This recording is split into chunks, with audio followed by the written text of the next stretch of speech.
तर भावांनो, सकाळ सकाळी आलोय रानाकडे.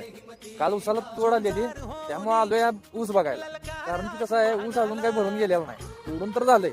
आता वर्षभराची मेहनत माझी दाखवतो, तर चला बघूया. तर भावांनो, ही माझ्या वर्षभराची मेहनत म्हणायची. एवढा तर काय मी प्युअर शेतकरी नाही आहे. आता वर्ष 2 वर्ष झालं मी शेती करायला लागलो. तर शेतकरी होणं तर काही एवढं सोपं नाही आहे, हे मला या वर्ष 2 वर्षातच कळालं.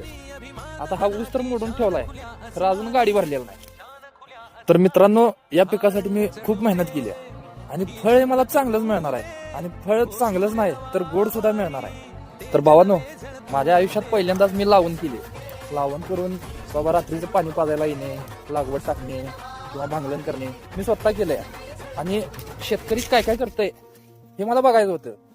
तर मी हे स्वतः करून बघितलं. तर भावांनो, खरंच एवढं कष्ट आहे का नाही, डोक्याच्या सांगण्या पलीकडे आहे ते. तर भावांनो, व्हिडिओला लाईक करा, शेअर करा आणि पेजला तेवढं फॉलो करून जावा.